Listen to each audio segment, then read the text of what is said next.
Un agradecimiento especial a los patrocinadores de estos videos: Alberto Mesa Baños, Mauricio Martínez, Argente Rivas, Puck Takovich, Mafalda, Charlie Hernández, Seven, Oscar Padilla, Enrique Vivas, Dave Zippet, Juan Manuel Cruz, Valdemor, Derfo 95, Pablo Gómez, Juan José Sánchez, Arturo Curiel, Alelí, Enrique Corona, Fernando Santos, Samuel Maldonado, Christoph 55, Flores Alexis, Quito Caricaturas, Blackfire, Chris Underwater, Leo Javi, Naji Gaelu, Joel Carrillo, Francisco Domínguez, Robespierre, Matías Buono, Yuki Nagato, Osvaldo Núñez, Agustín Reyes y Forge 135.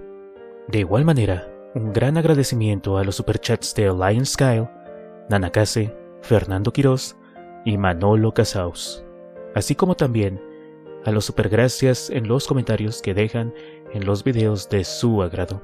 Su apoyo es incondicional para que su canal siga adelante. Si tú también quieres apoyar al canal de tu tío el Batsy, además de tu comentario y tu like, recuerda que también puedes suscribirte a los miembros del canal desde 20 pesitos o bien hacer una donación directa por medio de PayPal, el cual te dejaré en la descripción. Espero que disfruten la siguiente narración.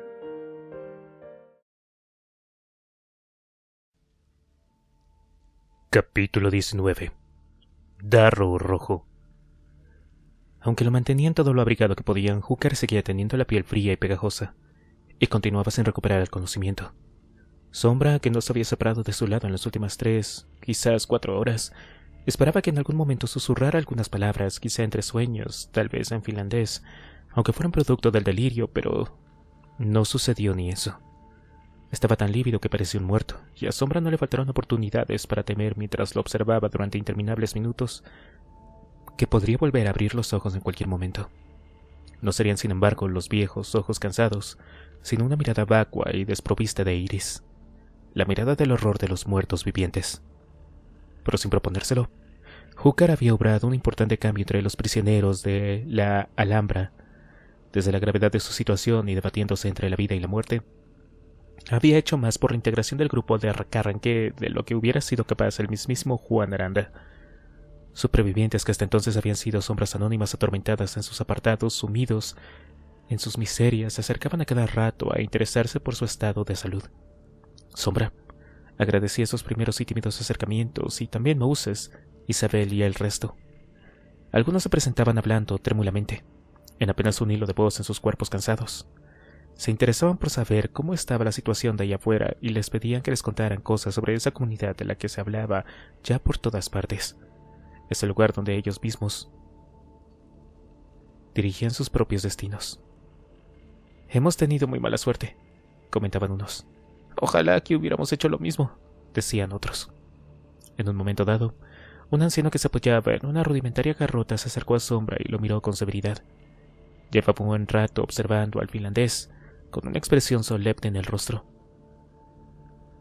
«No le des agua, joven», le dijo. «¿No?», preguntó Sombra. Se le había ocurrido poner un trapo húmedo cerca de los labios del finlandés con la esperanza de conseguir hacerle beber un poco. «No, podría atragantarse. Si está en estado de shock y no te darías cuenta», explicó. «Muy bien», contestó Sombra. «Entonces solamente le humedeceré los labios». «Eso no le hará mal». Sombra asintió. En ese momento Susana llegaba de la calle. Acababa de enseñarle a José el producto de su pequeña sustracción y quería saber algo más del estado de Hooker. «Hola», saludó. «¿Cómo sigue?» «La verdad es que sigue igual», dijo Sombra. «Le vendría bien, tal vez, no lo sé, un buen medicamento, algo de dopamina». «Tal vez». Susana lo miró intrigada. «¿Dopamina?», preguntó. «Dopamina, sí. Puede incrementar la presión arterial». «¿Es usted médico?», preguntó Susana. «No exactamente, señora. Pero tengo ya 77 años y en ese tiempo he visto y he hecho de todo. De todas maneras, conjecturale artem es medicinem». Susana asintió despacio. No hablaba ni entendía el latín, pero no tenía ganas de ser aleccionada en lenguas muertas en ese momento. Lo miró unos segundos, con tanto disimulo como le fue posible, y vio un hombre alto, de buena hechura, y que se mantenía tan erguido como un militar de alto rango, aunque usara un improvisado y desgastado bastón para ayudarse. Sus facciones proporcionadas, aderezadas con un aristocrático bigote, le daban un aire distinguido, aunque ahora unas marcadas bolsas delimitaban sus ojos. Susana pudo imaginárselo con el bigote bien perfilado y quizá un par de kilos rellenando las mejillas de exangües. Y se dijo que, en sus tiempos, debió haber conquistado más de un corazón y más de dos. ¿Para qué es la dopamina?, preguntó entonces. Se usa para cubrir y subir la presión arterial. No sé cuánta sangre ha perdido a este hombre, pero diría que le vendría bien una transfusión para empezar. Transfusiones caseras, dijo Sombra, poniendo los ojos en blanco. Es lo que yo haría, contestó el anciano con sencillez. Supongo que nadie ha mirado ni en su cartera. Lleva un papel en su grupo sanguíneo, ¿sí?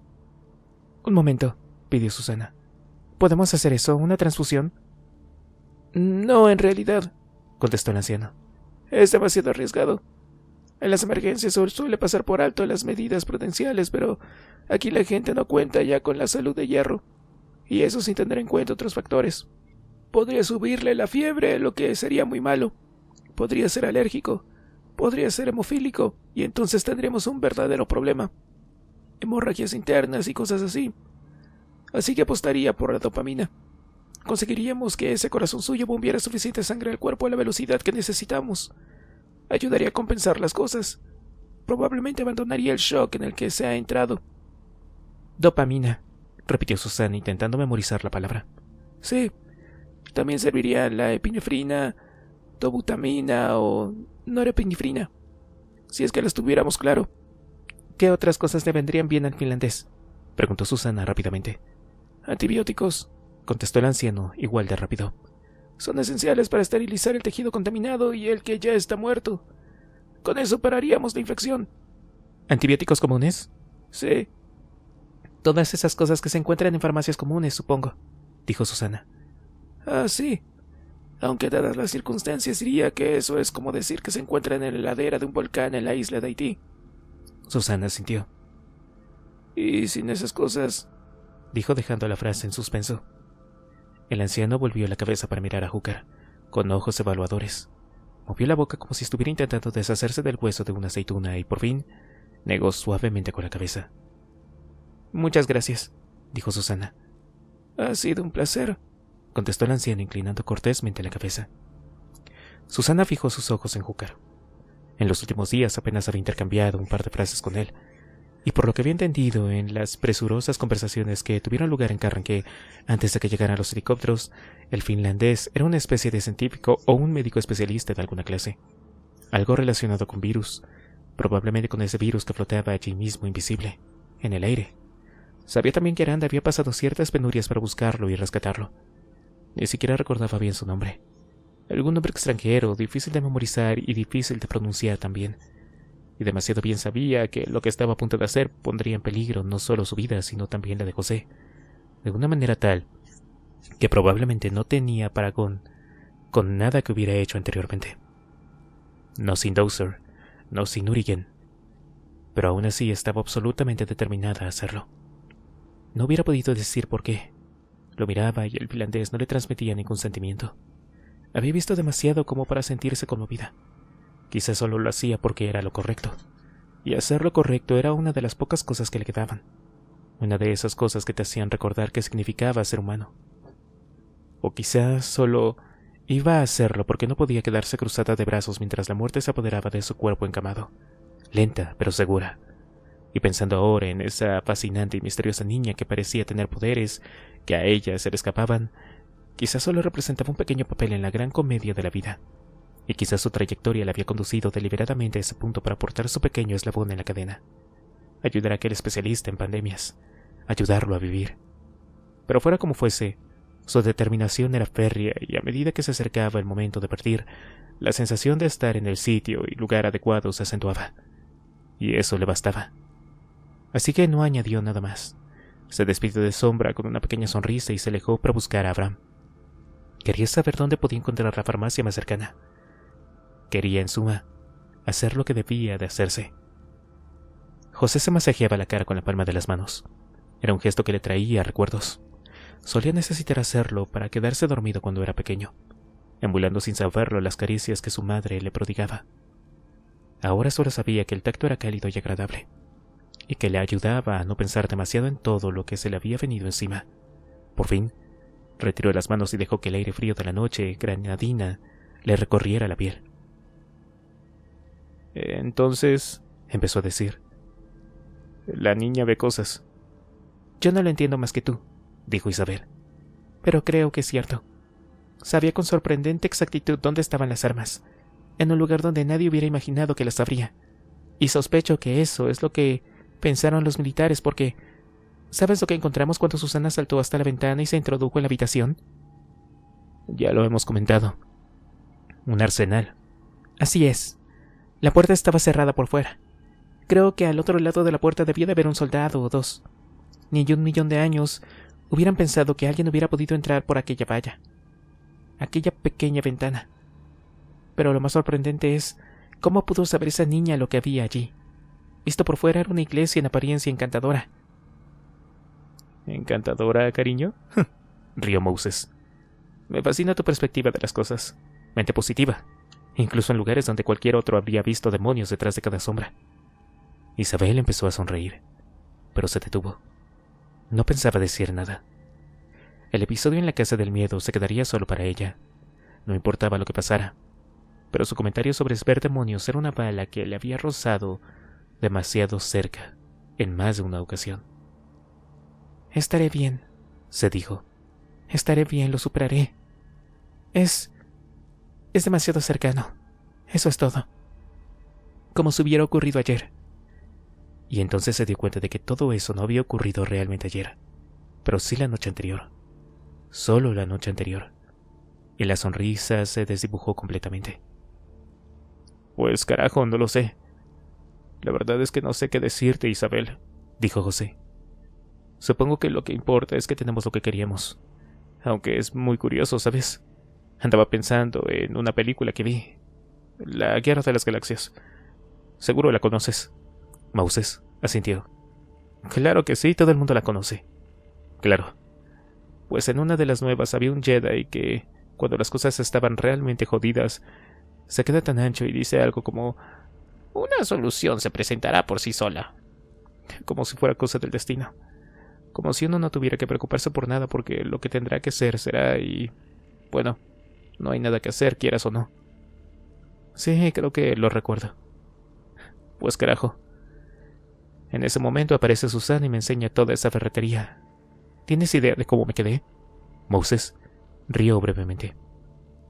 Claro que sí, amigo. Yo fui uno de los que te vio la cara, comentó.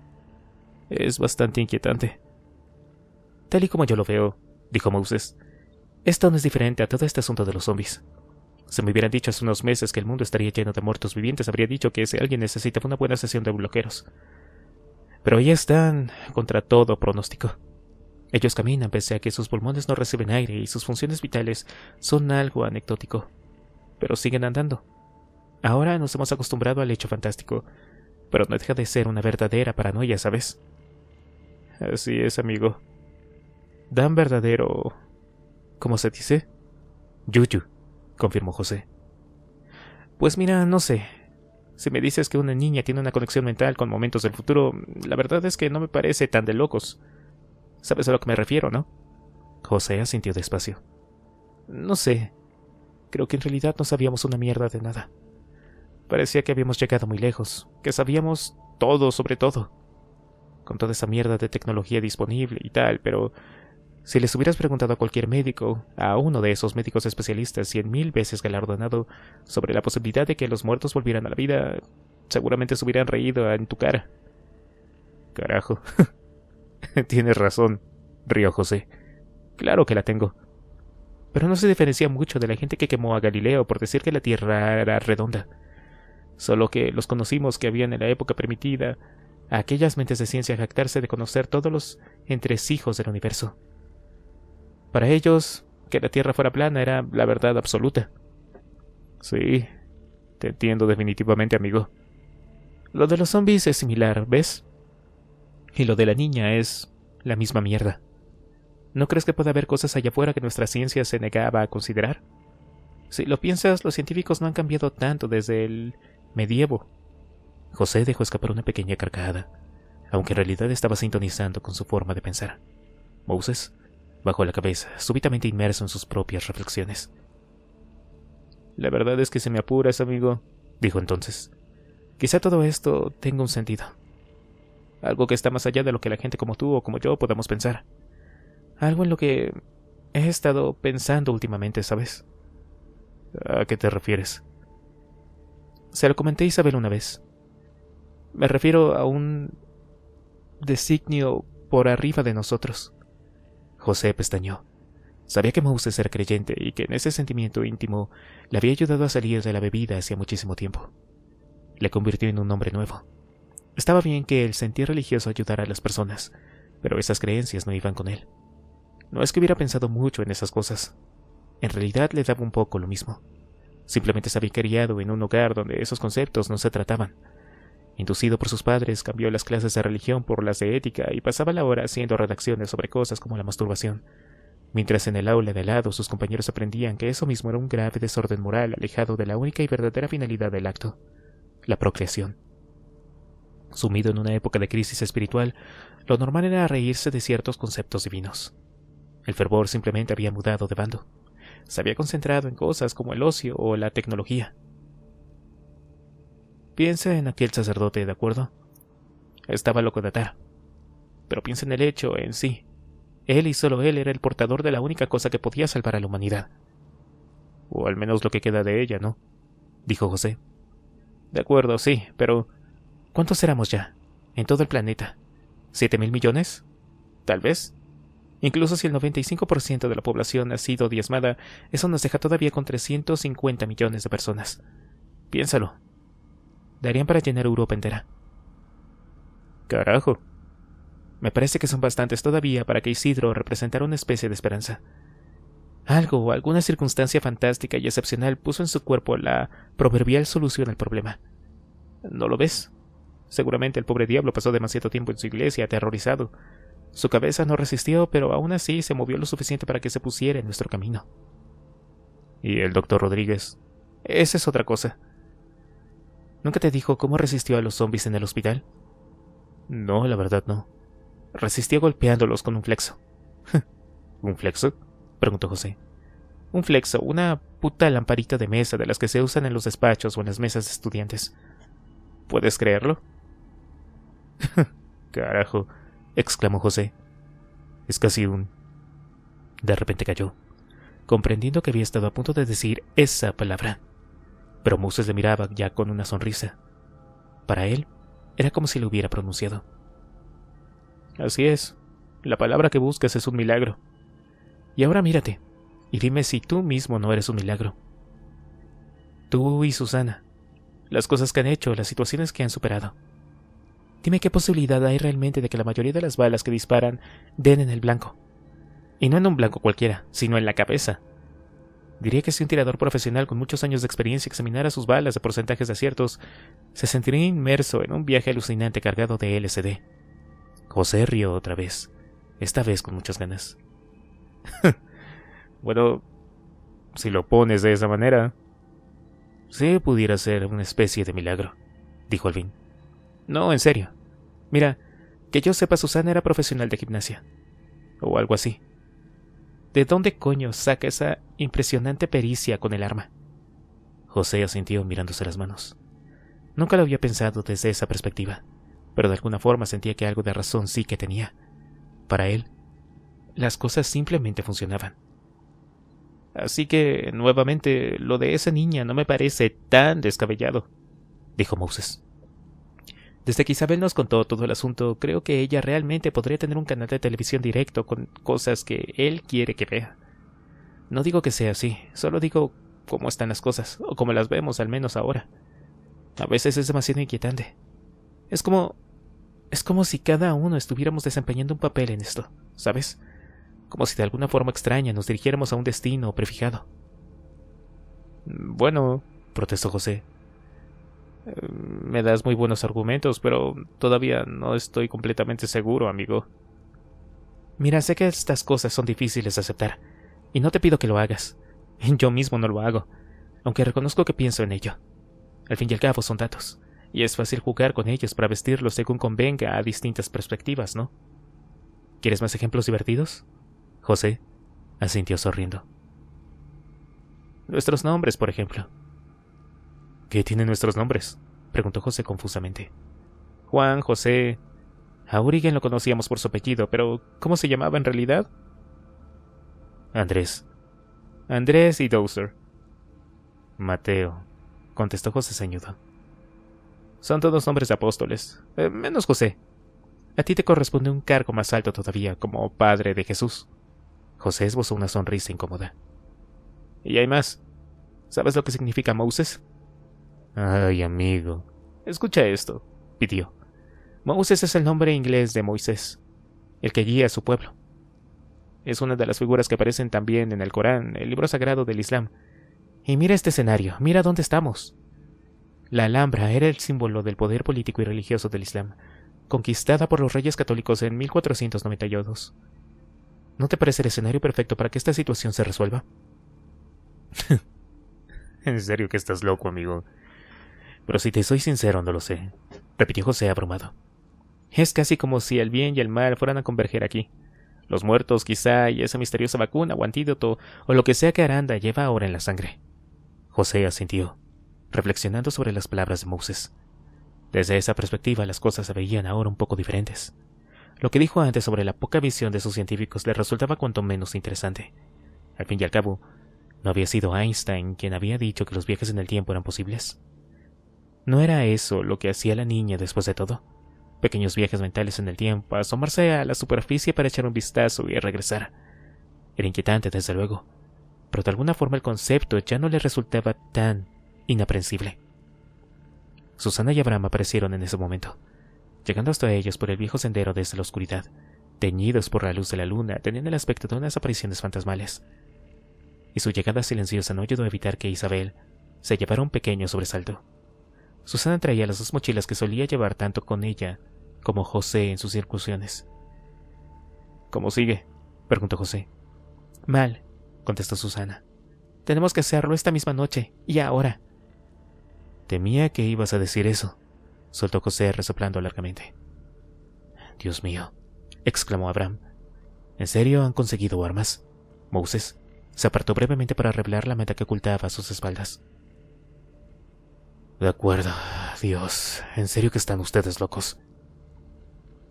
Abraham me ha explicado dónde está la farmacia más cercana. Bien. Dinos que hay alguna cerca, dijo José. A ver, dijo Abraham.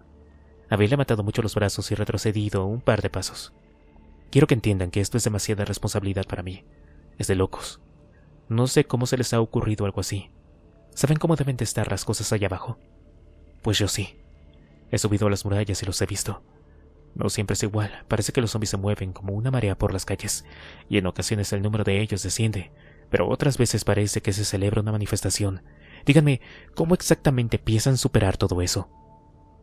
Ya te dijimos. Que nos dejes hacer lo nuestro a nosotros, dijo José suavemente. Moses creyó captar un deje de impaciencia en él, pero no le extrañó. Los últimos días habían sido muy intensos. Demasiado intensos como para que el delicado cable de la cordura no se tensara peligrosamente. Casi podía escuchar el zumbido del punto de ruptura, vibrando en el silencio de su mente. Y además, estaba el hecho de que nadie había dormido demasiado bien la noche anterior, ni habían probado bocado en todo el día con la notable excepción de la mermelada y la tostada. Eso sumaba un importante deterioro físico al agotamiento psicológico. Teniendo en cuenta esas premisas, era bastante indulgente escuchando a Abraham. Realmente era una locura intentar un plan tan oscuro y desventurado como el que Susana y José tenían en mente, sobre todo de noche, con el frío intenso y la total ausencia de luz en la ciudad. En los intervalos de silencio que se habían producido mientras Susana estaba fuera, casi había creído escuchar el dilatado lamento de los muertos que llegaba desde las calles de Granada. Era apenas un rumor inquietante, que el viento ayudaba a transportar solo en ocasiones, pero que de alguna forma estaba ahí tan omnipresente como el aire que respiraba. Yo los ayudaría, créanme, dijo al fin. pero no soy demasiado bueno con las armas. Mi puntería es muy nefasta. No te preocupes, Moe, se apresuró a decir Susana. José y yo hemos hecho este baile varias veces y sabemos todos los pasos. Como quieran, se rindió Abraham tras balbucear pensativamente en los ojos de José. Pero hay otras cosas. Le he dicho a Susana que en Plaza Nueva hay una farmacia, pero no sé si habrá otras más cercanas. No soy un hombre que visite muchas farmacias. Creo que el último médico que me vio me dio un cachete en el culo y dijo: «Has sido niño». ¿Con qué Nueva Plaza, ¿Eso dónde está?, preguntó José. Yo sé dónde está, dijo Susana. Quiero decir, continuó Abraham, que quizá haya otra gente aquí que podría ayudarnos. Hay bastantes personas de confianza, como el señor Roman. Te he visto hablar con él antes, Susana. ¿Quién, el médico? No es exactamente un médico. Creo que es un militar retirado, aunque sabe bastante de muchas otras cosas. Pero aunque su acento es extraño, sé que lleva media vida viviendo en Granada. Quizá él puede saber si hay una farmacia más cercana. Mejor no, dijo Moses. Cuantas menos personas sepan de esto, es mejor. Estoy de acuerdo, opinó Susana. Plaza Nueva está bien. Abraham se encogió de hombros. De acuerdo, concedió. Supongo que lo que queda por saber es cómo salimos de aquí, comentó Susana. Abraham suspiró. El problema nunca ha sido salir, dijo. En realidad sospecho que si nos fuéramos todos daríamos una alegría a esos soldados. Tal vez, dijo José poniéndose en pie. Pero ahora hay que darles una lección. No sé cuántos hombres tienen allá adentro, pero seguro que son más de 2, y más de 2 docenas, sospecho. Si no han querido mandar a sus hombres por miedo a las pérdidas, que les jodan. Vaya puta mierda de ejército. No sé si esos hombres están bien preparados, dijo Abraham pensativo. Parece que hasta llegar aquí fueron parcheando soldados de varias divisiones diferentes. Que yo sepa, Romero y sus hombres son de la UME, la Unidad Militar de Emergencia, al menos de 2 divisiones diferentes, el BIEM-1 y el tercero de Madrid y Valencia. Pero también hay soldados de la BRIPAC, de paracaidistas y regulares del Ejército de Tierra. Bueno, muy interesante, ¿no?, soltó José sombrío. Pero siguen siendo una puta mierda todos ellos. Isabel no había abierto la boca, en parte porque se había perdido en sus propias reflexiones sobre las palabras de Moses, pero también porque tenía un miedo atroz a lo que pudiera pasar con sus compañeros. No se atreve a imaginar lo que debía de salir de noche a enfrentarse a una pletora de muertos vivientes equipados con un fusil, por muy sofisticado y mortífero que éste pareciera. Además, miraba a Susana con ojos cautivados, atenta a sus palabras resueltas y su evidente liderazgo, porque ella era fuerte, destilaba seguridad y parecía perfectamente capaz de cuidar de sí misma. Notaba esa tremenda diferencia y se castigaba en silencio por no haber podido desarrollar una integridad ante las adversidades igual que ella. Se castigaba por no parecerse un poco más a ella. Imaginaba que Susana habría actuado de una manera diferente en caso de haber acabado en la casa del miedo en su lugar. Se imaginó que habría mordido a Theodore con la oreja cuando se puso encima, o habría luchado con Reza hasta la muerte por evitar ser llevada de vuelta al piso superior. Pero ella se sometió. De alguna forma se sometió y ahora era algo que lamentaba. Pues pongámonos en marcha, corazones. El tiempo juega en nuestra contra, dijo Susana resueltamente. ¿Y cuándo no es así?, preguntó José. Pero la pregunta quedó sin respuesta y el aire se impregnó de pronto del rumor lejano, pero inequívoco, de los muertos. Después de despedirse de Moses e Isabel, Abraham les llevó por las calles de la Alhambra hasta la ciudad palatina. Allí cruzaron por los jardines y rodearon las grandes fuentes, ahora secas, sobrecogidos por la hermosa y queda belleza del lugar. Cuando llegaron hasta un pequeño edificio de planta rectangular hermosamente tallado y montado sobre la muralla del recinto, Abraham se volvió con gesto solemne y dijo: «El oratorio del Partal. A veces vengo aquí a buscar algo de paz. Dense cuenta del privilegio. El lugar era usado por el sultán para meditar sobre cosas como la naturaleza, la creación y la oración». José asintió. Pese a que era de noche, el lugar parecía cargado de una entidad mágica casi sobrenatural. La luna arrancaba tintes azulados de las piedras milenarias, casi iridiscentes, y el viento traía aromas a espliego y a pino. Abraham les dejó unos instantes para que se embriagaran de la serenidad del sitio, a modo de altar de la meditación antes de la batalla. «Acompáñenme», anunció al cabo. y empezó a caminar hacia uno de los túneles coronado por un arco. Atravesaron varias estancias, prácticamente oscuras, hasta que descendieron por unas escaleras y se encontraron junto a una puerta. Un único cerrojo de pestillo montado sobre la puerta era la última frontera entre ellos y lo que les esperaba afuera. «Aquí está la salida más cercana», dijo Abraham en un susurro, aunque cuando hubo hablado no supo en verdad por qué había empleado un tono de voz tan bajo. «De acuerdo». «Solo tiene que ir a la izquierda bajando por el monte», dijo Abraham. «Se lo he explicado a Susana. Llegarán al Darro y desde ahí pueden bajar a Plaza Nueva. Imagino que esa será la peor parte. Yo me quedaré aquí todo el tiempo hasta que vuelvan, o bien hasta mañana al mediodía, lo que ocurra primero». Abraham era consciente de que sus palabras sonaban duras y terribles, pero quería ser justo con ellos. Susana se apresuró a mover la cabeza en señal de asentimiento, demostrando agradecimiento por la sinceridad. Inmediatamente después, se descolgaron los fusiles del hombro y se ajustaron las cintas de la mochila, sin añadir nada más a la conversación. Mientras los veía comprobar los seguros de las armas y distribuirse algunos cargadores por los bolsillos de los pantalones, asegurar los nudos de las botas y colocar las linternas magnéticas en los laterales de los rifles, Abraham admiró en silencio la valentía y la calidad humana de aquellos dos lunáticos a quienes acababa de conocer. Pensaba que las cosas hubieran podido ser diferentes de haber contado con ellos en un principio, aunque probablemente sospechaba que habrían acabado muertos en la refriega que Andrés lideró contra los soldados. «De acuerdo, ya estamos listos», dijo José lanzando una bocanada. «Sí, yo también». Abraham asintió. Descorrió la perilla del cerrojo y ésta se deslizó trabajosamente entre los grapones con un chirrido metálico. «Nos vemos», dijo entonces, y tiró la puerta hacia adentro. El escuadrón de la muerte, ahora reducido a la mitad, abandonó el recinto amurallado de la Alhambra a las 9:20 de la noche. El aire era frío y por entre los matorrales y las zarzas discurría una brisa suave que no había notado en el interior. También el arrullo de los muertos era más audible, y fuera por una u otra causa, Susana sintió un pequeño escalofrío. Se encontraban rodeados de espesura, como el haz de la linterna les revelaba a duras penas a medida que barrían el contorno. Si alguna vez hubo allí un camino, ahora había desaparecido, o no era evidente con la poca luz que tenían disponible. Susana miró el cielo y vio la luna inmensa y brillante, rodeada de algunos restos de nubes que parecían deshacerse a ojos vista. «José, apaga la linterna», susurró. «¿Qué?» «Intentaremos pasar desapercibidos todo lo posible, hasta que sea inevitable.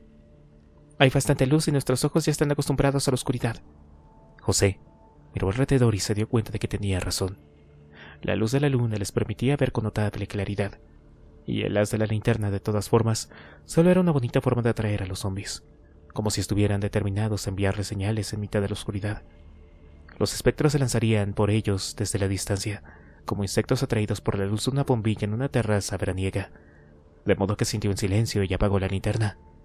Al instante, sus ojos reaccionaron al cambio de la luminosidad y el escenario entero pareció cobrar más nitidez, más volumen. Vieron entonces un pequeño sendero que zigzagueaba entre los matorrales y que les llevaba bordeando la muralla hacia el oeste, y lo tomaron procurando no hacer ruido. Los dos sabían que los muertos no veían mejor que ellos en la oscuridad, así que depositaron su confianza en su sigilo.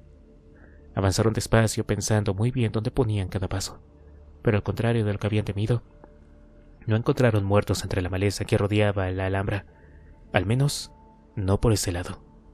En parte se debía a que los supervivientes no frecuentaban las zonas que lindaban con el muro exterior, y cuando lo hacían era generalmente en silencio. Siguieron así unos minutos, y cuando tuvieron oportunidad cruzaron por entre los arbustos para llegar junto a la pequeña muralla exterior, que les servía de parapeto. Cuando se asomaron por encima de esta, divisaron la estrecha calle Carrera del Darro, al otro lado del río, y comprobaron con pesar que por ella transitaba un número bastante considerable de espectros. Caminaban con paso incierto, unos calle arriba y otros en dirección opuesta, cabizbajos y meciéndose suavemente como cadáveres flotando a la deriva en un mar agitado por un suave oleaje. «Mira», susurró Susana. «¿Ves el canal del río?» José lo veía. El Darro discurría por un canal de varios metros de profundidad, flanqueado por un alto muro que separaba la transitada calle del este, por el lado donde estaban ellos. El canal era accesible a través de un pequeño desnivel que era fácilmente salvable. «Iremos por el canal», continuó ella, hablando tan bajo como le era posible. «Llega hasta la Plaza Nueva, si no recuerdo mal. Así evitaremos tener que atravesar esa calle. Es eterna y hay muchas callejuelas que desembocan en ella. Podrían acabar superándonos. Carajo, Susie, protestó José. Eso es como decir que el océano podría estar mojado. Sí, bueno. De todos modos es posible que haya zombies en el canal. Es posible. Son torpes y quizá algunos haya caído allá abajo con el tiempo. En ese caso no creo que haya ido a ninguna parte. El agua es muy poco profunda. Aún así me parece bien. Siempre será mejor. José dejó de mirar al cabo de unos pocos segundos, replegándose tras el muro. Se agarró con la fuerza del fusil, sintiendo el frío metal estéril contra sus manos. Notaba el corazón acelerado latiendo en su pecho. Miró a Susana y la vio escudriñar a los caminantes con ojos calculadores, concentrada quizá en evaluar su número, o la ruta que debían seguir. Poco importaba. En cuanto a ellos mismos, que estaban haciendo allí en realidad. En el pasado habían funcionado más que bien usando tácticas y sistemas de cobertura basados en una escuadra de 4 hombres. Siempre 4 hombres, aunque a veces se dividían en grupos de 2. Todas sus probadas técnicas de fuego y movimiento y fuego y maniobra dependían de una estructura de apoyo basada en 2 focos, generalmente izquierda y derecha, o incluso delante y atrás. Con un solo flanco de cobertura sería él capaz de controlar todos los posibles frentes de ataque. ¿Lo sería Susana? Se preguntó si aquel esfuerzo por conseguir antibióticos no sería un desesperado y loco intento de expiación en el que se había dejado involucrar sin darse cuenta. Una manera tan buena como cualquier otra de purgar su culpa por haber permitido que Dowser muriera. Un último envite, una suerte de venganza. Pero tan pronto como comenzó eso, se descubrió apretando los puños alrededor del fusil cargado de una repentina autodeterminación. Pues si es eso, así sea, se dijo algo sorprendido de su propia resolución. Que así sea. Y esa súbita determinación, ese inesperado y nuevo sentido a aquella misión suicida, le infundieron renovados ánimos. Si caemos, hagamos un sitio allá arriba, amigos, porque vamos a ponernos hasta el culo de fumar Benson y Hedge celestial. Cuando quieras, susurró. Estoy listo, ahora sí. Susana se volvió para mirarlo, sin comprender muy bien a qué se refería, pero el brillo que vi en sus ojos era inequívoco. Allí vio fuerza, vio seguridad y vio un destello de esperanza. Si alguna vez había habido un momento para intentar una locura semejante, era, sin ningún género de duda, aquel mismo. Isabel se acostó en el camastro, con un principio de migraña contaminando su mente y el estómago rugiendo de pura hambre. Sin embargo, no le prestó demasiada atención. Tenía la cabeza ocupada en José y Susana. Agobiada por un fuerte sentimiento de impotencia, en esos momentos se debatía entre cerrar los ojos y elevar alguna plegaria.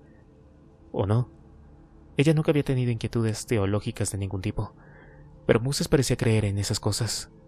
De algún modo, una vez le aseguró que Dios la había ayudado a salir de un modo de vida que era un extremo pernicioso y cambió.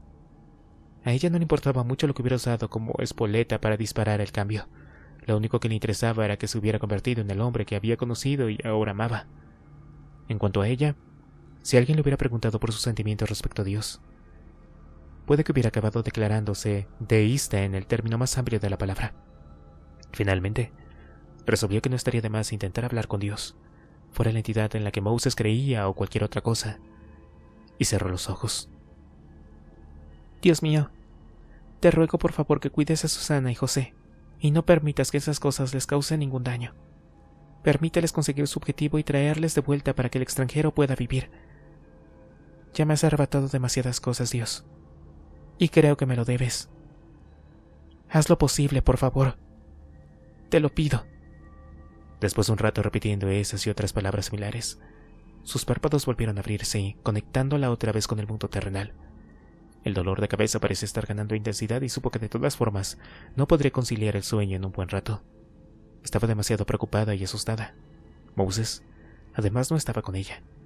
Se había quedado hablando con aquel tipo que había venido con Aranda y con el finlandés, y echaba de menos su contacto cálido y reconfortante. Mientras paseaba la vista por las sombras de la habitación, reparó en Alba, dormida en su cama. Tenía la cara vuelta hacia ella y parecía realmente un auténtico ángel. Supo que era una mancha rosa con su carita blanca, y su expresión era serena y tranquila, ajena a todas las miserias en las que habían caído. Era casi como si todo el drama de aquella situación no estuviera pasando. Como si... Es que a lo mejor no está pasando. A lo mejor ya ha pasado para ella. De repente, Isabel se incorporó en la cama como si lo hubiera sacudido en una descarga eléctrica. Esa era la clave. Si la niña tenía una puerta trasera en su mente, una puerta secreta que podría abrir y asomar al futuro, podría saber cómo se desarrollaría todo. Nerviosa se acercó a ella y se arrodilló junto a su cama. Pensó en despertarla, pero aunque al principio le pareció cruel el deseo de saber si ella conocía el destino de José y Susana, era más fuerte que eso. Por fin, agachó la cabeza sobre la de ella y le imprimió un pequeño beso en la frente. Alba continuó dormida. Sus párpados serenos no revelaban movimiento alguno. No la despiertes. ¿Por qué la despertarías? Es tan pequeña y tiene que descansar. Pero pasó una mano por su frente y empezó a acariciarla, despejándole los cabellos. Alba, susurró. Vamos, no la despiertes. Volvió a besarla, esta vez con más énfasis. Necesitaba saber. Alba. Por fin la pequeña se movió ligeramente, sacudiendo brevemente la manita que colgaba de la cama por fuera de las mantas. Alba, se apresuró a decir Isabel, susurrándole cerca del oído. ¿Has visto algo sobre José y Susana? Otra vez nada. Alba. Entonces la pequeña se volvió, abriendo ligeramente los ojos. Su expresión era de verdadero fastidio. Alba, cariño, ¿has visto algo sobre Susana, sobre José? Y entonces, con apenas un hilo de voz que parecía resurgir de algún lugar remoto e inaccesible de su mente, la pequeña, con la voz gangosa y distorsionada del que duerme, dijo: Sí, ellos... Él vive. Y entonces se dio media vuelta. Se arrebujó contra Gabriel y se quedó por fin otra vez quieta. Isabel abrió mucho los ojos, súbitamente aterrorizada. Las palabras de la pequeña acababan de atravesarla como una lanza despiadada. ¿Él viviría? ¿Pero qué pasaba con ella? ¿Qué ocurriría con Susana? Se quedó inmóvil, sin atreverse casi a respirar, esperando a que Alba añadiera algo más. Pero la pequeña no dijo nada. Su respiración se volvió otra vez regular. Había caído de nuevo en un profundo sueño. Isabel quería ir con Moses y advertirle. Quería salir fuera y decirle a sus amigos que regresaran, que estaban en peligro. Pero no funcionaría. Pero, ¿acaso no había dicho Gabriel que las predicciones de Alba eran absolutamente infalibles? Ella no veía probabilidades, veía el futuro, tan cierto como los planetas giran alrededor del Sol. Se tumbó en la cama de nuevo, casi sin darse cuenta de lo que hacía, mientras las lágrimas luchaban por escapar de sus párpados cerrados. Había abierto una puerta al futuro y ahora deseaba no haberlo hecho nunca. Casi se sentía culpable por ello, como si de alguna forma el conocimiento del desenlace pudiera provocarlo. Y entonces, justo cuando creía que iba a ser capaz de controlar las lágrimas, finalmente rompió a llorar.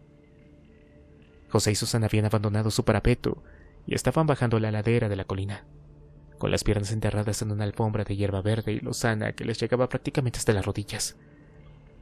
En poco tiempo, se encontraron con los restos de una vieja torre, un primer bastión de defensa que alguna vez debió pertenecer al complejo de la fortaleza y que ahora era apenas una ruina con edificios de viviendas anexos. Desde allí se deslizaron con infinito cuidado, siempre descendiendo hasta el canal. Ahora los muertos se encontraban a apenas unos metros, al otro lado del Darro, y sus rostros empezaban a ser distinguibles. Apagar las linternas había sido una buena idea y probablemente aventurarse de noche también había sido un acierto. Quizá en condiciones normales de luz diurna ya les hubieran detectado, pero se mantenían pegados junto al muro como gigantescos escarabajos negros, apenas dos sombras ocultas por las tinieblas del torreón derruido, y parecía que ninguno de los caminantes había reparado en ellos. Sin mediar palabras, Susana se dejó caer por el pequeño desnivel y saltó al canal. El Darro en ese punto era apenas un pequeño riachuelo que se deslizaba hacia el oeste con un ruido alegre de aguas en movimiento, por lo que no hubo sonido de chapoteo. José la imitó y cayó sobre sus pies en la tierra húmeda. Descubrió con infinito alivio que, contra todo pronóstico, no había zombies en el canal. Si alguna vez los había habido, habían sido arrastrados por la corriente. Sin embargo, eran conscientes de que debían seguir poniendo mucho cuidado con cada paso que daban, porque el murete que separaba la calle de donde estaban ellos tenía apenas 1 metro, y los zombies no durarían en tirarse abajo si los detectaban. Anduvieron como ladrones furtivos cruzando bajo un pequeño puente. Allí el río se ensanchaba abruptamente, pero aún pudieron avanzar con los márgenes sin tener que tocar el agua. Los muros a ambos lados eran con ese punto altos y verticales, ladrillo visto recubierto de un musgo exuberante, y José empezaba a preguntarse cómo volverían al nivel de la calle cuando llegaran al final del canal. De vez en cuando, las ramas de las plantas que brotaban de las oquedades caían en cascada hacia ellos, como si se esforzaran por buscar la frescura de las aguas, y en algunos momentos tuvieron que escurrirse por entre la maraña de hiedra que caía hacia abajo como los crines de un caballo. Al pasar el segundo puente, Susana se detuvo congelando su pose como si el tiempo se hubiera detenido. José hizo lo mismo, y miró en la dirección en la que Susana miraba. Allí, plantado en mitad del puente, había un espectro que parecía mirarlos fijamente. Tenía los brazos extendidos hacia abajo y el cuerpo contraído, en un rictus deforme, un hombro más alto que el otro, y la cabeza ligeramente inclinada. Va a gritar. En cualquier momento va a señalarlos con un dedo largo y retorcido y va a gritar, como Donald Sutherland en la película de la invasión de los ultracuerpos. Pero no ocurrió nada de eso. Susana siguió dando pequeños y prudentes pasos, uno cada vez. Se manejaba como lo haría alguien frente a un animal que está a punto de atacar, temiendo hacer movimientos bruscos. Un paso, pausa, otro paso. Al fin terminaron por desaparecer debajo del puente, escapando de su vista. José quiso decir algo, pero se mordió la lengua. El silencio que inundaba la ciudad era casi sepulcral, y su voz podría sonar como el graznido de un pato en un parque.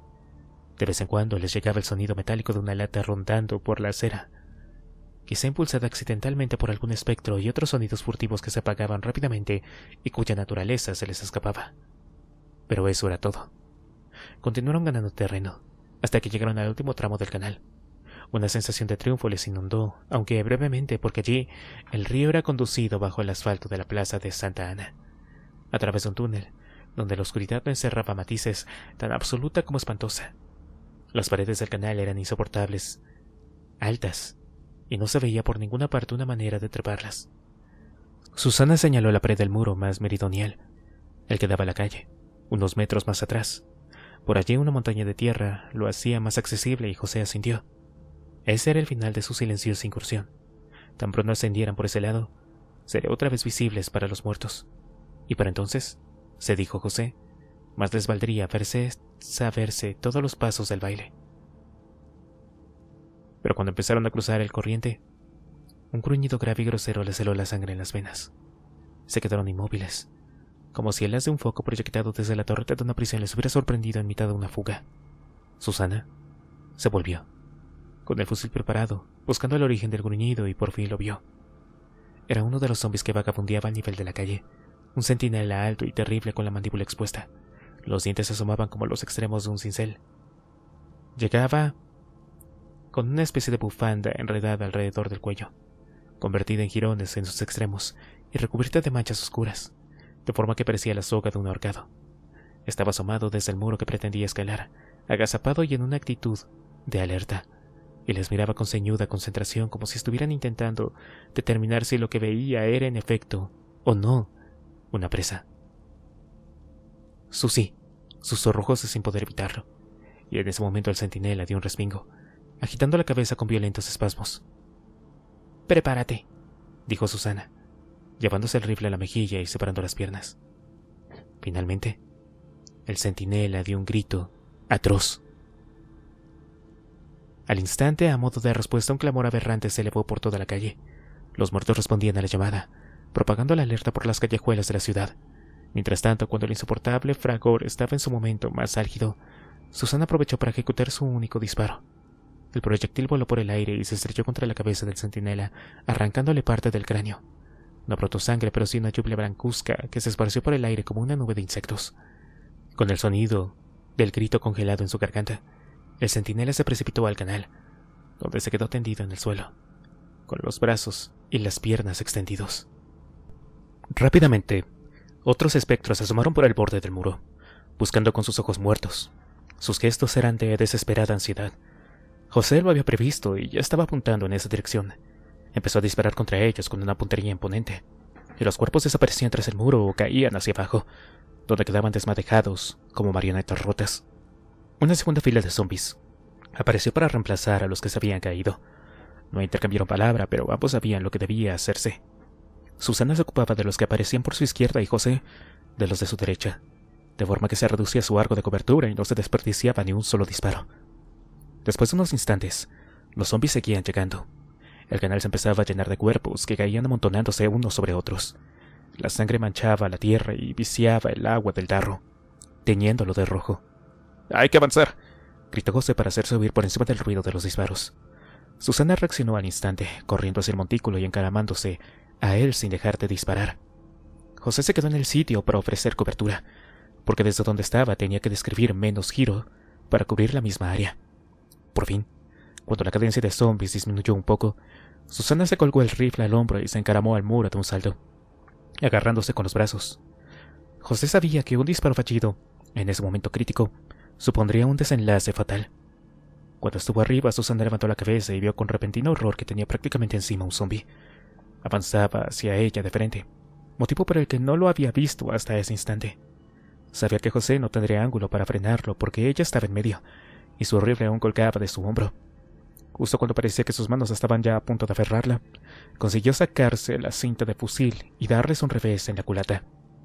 Los huesos de la mandíbula crujieron de la manera atroz, desgarradora, pero el zombi apenas retrocedió.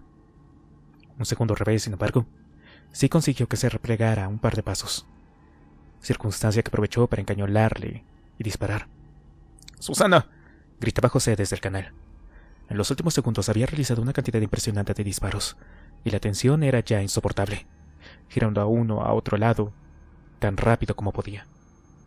Susana se preparó y empezó a dar cobertura, disparando a los zombies que venían corriendo por la calle. Ahora que tenía visibilidad, se daba cuenta de que calle arriba el número de zombies era aún manejable. Pero cuando se volvió, contempló sobrecogida como una numerosa horda de espectros avanzaba hacia ellos, ganando terreno a cada segundo. ¡Ya!, gritó Susana.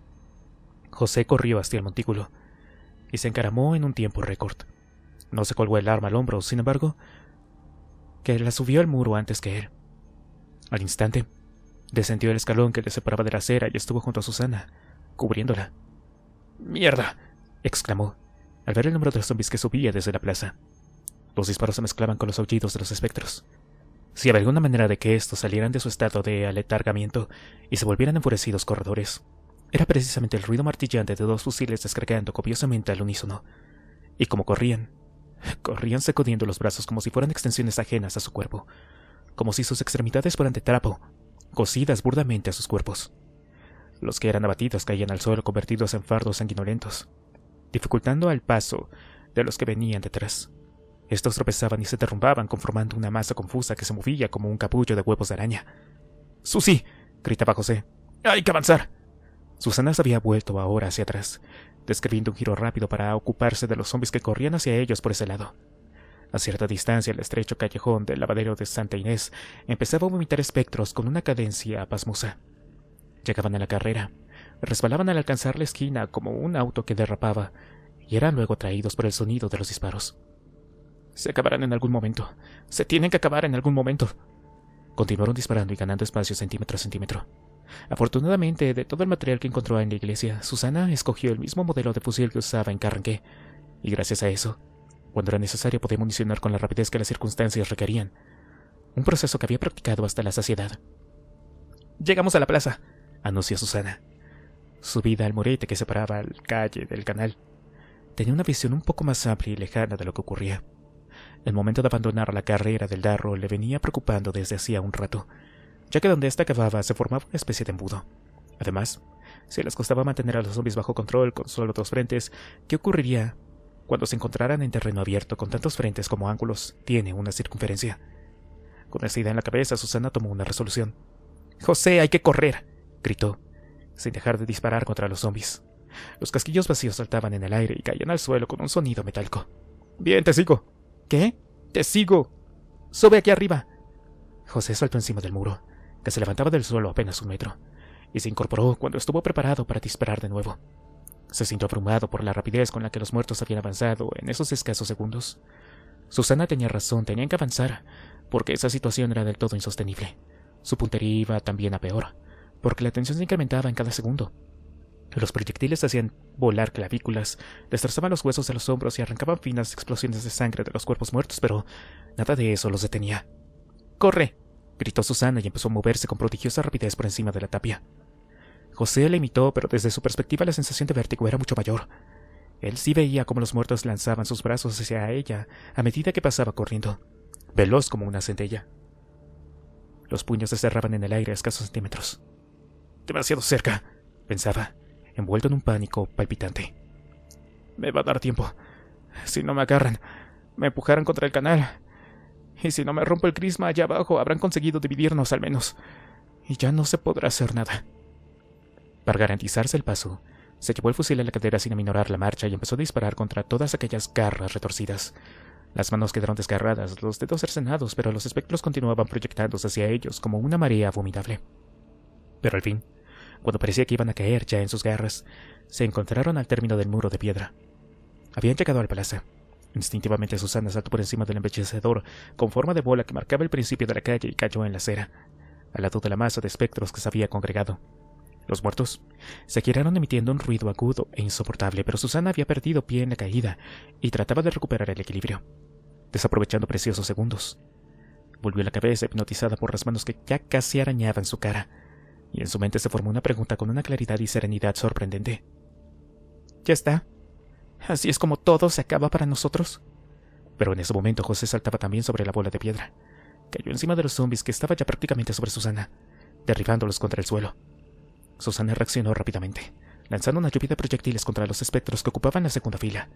Los cuerpos se sacudieron, acribillados por las ráfagas, y aunque fue una salva a la desesperada, cumplió su propósito, haciéndolos retroceder unos segundos. Era justo el tiempo que José necesitaba para ponerse en pie de un salto. Tan pronto se hubo recuperado, salieron corriendo hacia la izquierda, siguiendo el trazado circular de la acera. Allí el número de zombies se había reducido completamente, ya que todos los que habían estado vagabundeando por esa zona se habían lanzado contra la estrecha calle que habían venido recorriendo. Eso les permitió avanzar un buen trecho en poco tiempo, dando zancadas tan grandes como les era posible. José recordaba haber estado en esa plaza varias docenas de veces cuando él era más joven, y los tiempos más amables, pero nunca pensó que corriera por su vida en esos mismos lugares. A decir verdad, mientras avanzaban tuvo la sensación de que progresaban por un escenario con cierto tinte teatral, en parte por el aspecto irreal y sorprendentemente luminoso que le confería la luna. De pronto, Susana se detuvo tan bruscamente que José estuvo a punto de llevársela por delante. Miraba alrededor como buscando algo. «¿Dónde está?», exclamó. «Por Dios, ¿dónde está qué?», preguntó José. Los muertos avanzaban a cierta distancia, como muñecos de cuerda a los que les fallara gran parte de los engranajes. «¡La farmacia! ¡No veo la farmacia!». José dio un respingo. Había estado tan ocupado en sobrevivir que se le había olvidado el verdadero motivo por el que habían iniciado esa campaña ridículamente suicida. Miró alrededor buscando en las fachadas de los edificios un local que anunciaba Mini Market Telephone, y al lado un desvencijado toldo con una tipografía casi inelegible que decía Artesanía del Suspiro. Pero Susana estaba en lo cierto, no se veía ninguna farmacia por ningún lado. ¿Y si no hay ninguna farmacia? ¿Y si el viejo Abraham se equivocaba? «Preguntémosle a los otros, ¿no?», dijo. Pero no. «Nosotros elegimos mantenerlo en secreto. ¡Hurra por el escuadrón de la muerte!». Como que el ruido de los disparos y los gritos no se habrán oído arriba en la Alhambra. Apuesto a que cuando regresemos habrá un montón de soldados queriendo saber de dónde sacamos las armas. ¿Qué crees que harán con las medicinas entonces? Si es que conseguimos encontrar alguna jodida. Susana chasqueó la lengua. No podía esperar más, porque una taberna de espectros avanzaba a la carrera por mitad de la calle. «Susi», chilló José. «Tal vez más adelante», contestó Susana. Corrieron por las aceras sorteando a los hombres cuando estos se interponían en su camino. Ahora se alegraban de haberlos frenado en el embudo de la carrera del Darro, porque su número no era tan elevado, pero cuando estos los detectaban y se volvían con ojos enardecidos, ellos ya habían pasado zumbando a su lado.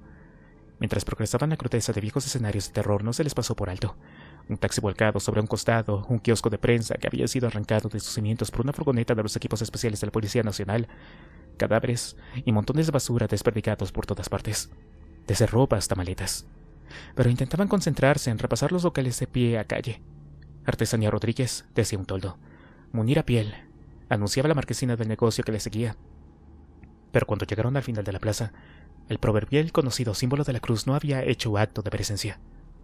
«Dios», soltó Susana jadeante. Su cabeza giraba en otra dirección, como una veleta sacudida por una vendaval. «No puede ser», dijo José desalentado. Levantó el fusil y se preparó para recibir a los espectros que avanzaban desde todos lados. Uno de los portales parecía una puerta dimensional al mismísimo infierno. A juzgar por el número de muertos vivientes que estaba lanzando en la calle, La horda heredera del conflicto en el canal ganaba terreno a cada segundo, bajando por la misma calle por donde habían venido. «Susie, ¿cómo vamos a volver?», preguntó. Pero cuando se volvió para mirarla, Susana había saltado al capó de un viejo Renault y se había encaramado en su techo. El aluminio se hundió visiblemente bajo el peso de las botas. Parecía otear en la distancia, calle abajo, intentando vislumbrar algo a través de las tinieblas que velaban la escena. «¡Allí!», gritó entonces. «¡Allí está!». José no lo veía. Estaba demasiado oscuro a esa distancia, y la sombra de los edificios era pronunciada más allá de la plaza. Para Susana, en cambio, la visión del símbolo de la cruz constituida en una marquesina volante era casi una señal divina. No había electricidad que le devolviera ya su viejo resplandor verde y cálido, pero por un brevísimo segundo Susana hubiera jurado que la cruz había parpadeado fugazmente, como si le brindara un guiño en mitad de todo aquel caos. «¿Dónde?», gritó José. «Ve adelante, te sigo». Ahora no le quedaba más remedio que volver a disparar. Lo había estado evitando porque sabía que los disparos en ese lado volverían a atraer la atención de los espectros de las calles adyacentes. A poco que se entretuvieran, volverían a tener encima una miríada de caminantes. Y esta vez, desde casi todos los ángulos. El fusil vomitó proyectiles de nuevo. 2, 4 y hasta 8 disparos en pocos segundos, y los zombies empezaron a caer al suelo. Las cabezas se desgajaban como melones maduros, escurriendo sangre en finísimas nubes. El sonido era aberrante, y José descubrió que le transportaba a mundos de repulsión inexplorados. Por fin reculó un par de pasos y empezó a correr detrás de Susana. Resultó que la farmacia estaba a solo 30 metros de donde se habían detenido. La mala noticia se hizo evidente tan pronto llegaron junto a ella, porque la persiana metálica del establecimiento estaba echada y asegurada con una cerradura de suelo. José se quedó mirando la pequeña caja metálica con un gesto estúpido, sin decir nada. Sacudió la cabeza y buscó los ojos de Susana, como si esperara a que ella fuera a esbozar una sonrisa de suficiencia, guiñarle el ojo y sacar una llave de algún bolsillo mágico. Pero su compañera estaba tan perpleja como él. «¿Susie?», preguntó José indeciso. Susana descargó un puño contra la reja que se sacudió en un ruido trepidante. Los muertos estaban ya a muy pocos metros, y José, confuso, se volvió para controlar que no le sorprendieran. A veces los zombies parecían avanzar a una velocidad determinante, constante, describiendo bandazos, como si sus piernas semirrígidas estuvieran bloqueadas por tejidos y articulaciones necróticos, y cuando menos esperaba daban una poderosa zancada y los tenían encima. José lo sabía muy bien, y mientras esperaba que Susana sugiriera algún plan alternativo, se llevó el fusil al hombro y empezó a apuntar a los muertos más cercanos, que avanzaban con los brazos extendidos. Susana estaba tan furiosa como desconcertada. No podía creer que la idea de que una reja de seguridad estuviera echada no se le hubiera pasado por la cabeza. Recordaba que Dowser solía llevar herramientas como cortafríos, tenazas y otras cosas similares en su mochila, y Jürgen cargaba con un manejable soldador en aquellas circunciones que solían realizar alrededor de Carrangué. Pero ellos apenas tenían lo puesto. José empezó a disparar.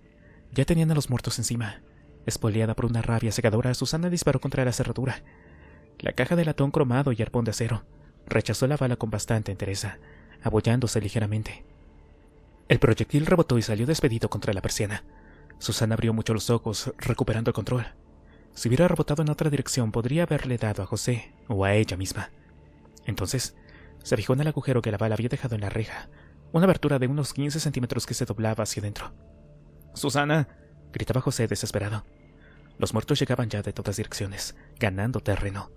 El fusil desgranaba proyectiles, llenando la calle de relámpagos y truenos que producían ecos explosivos contra las paredes de los edificios. Como no había demasiados vehículos en la calle, cada vez tenía que cubrir un ángulo mayor, viéndose obligado a girar cada vez más rápido. «¡Susana, por Dios!», gritó de nuevo, retrocediendo hasta que su espalda topó con la persiana metálica de la farmacia. Pero Susana había visto el cielo abierto con el agujero de la bala perdida que había dejado. Sentía las gargantas espantosas emitiendo toda suerte de gruñidos a escasa distancia, pero aún así apuntó a la reja en la zona alrededor de la caja de la cerradura y empezó a descargar el cargador. José se apartó de forma instintiva, desplazándose lateralmente. Los muertos estaban a 3 metros, a 2 metros y medio, y el rifle indicaba que el cargador empezaba a vaciarse. Cuando hubo descargado una veintena de balas, Susana intentó ver el resultado de su desesperada acción. Esperaba que la persiana se hubiera quedado desligada de la cerradura, pero el humo blanco producido por los disparos a tan poca distancia le impedía ver. 1 metro de distancia ahora separaba a los muertos de ellos. «¡Susana!», bramó José. Apenas podía girar a tiempo para alcanzarlos a todos. Los ojos histéricos de los muertos estaban fijos en él. Las bocas se abrían, inmundas y oscuras como pozos sin fondo. Susana no podía esperar más.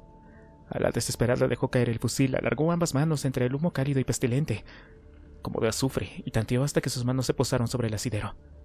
«Más vale que estés roto». Medio metro. Los sonidos guturales llenaban su cabeza.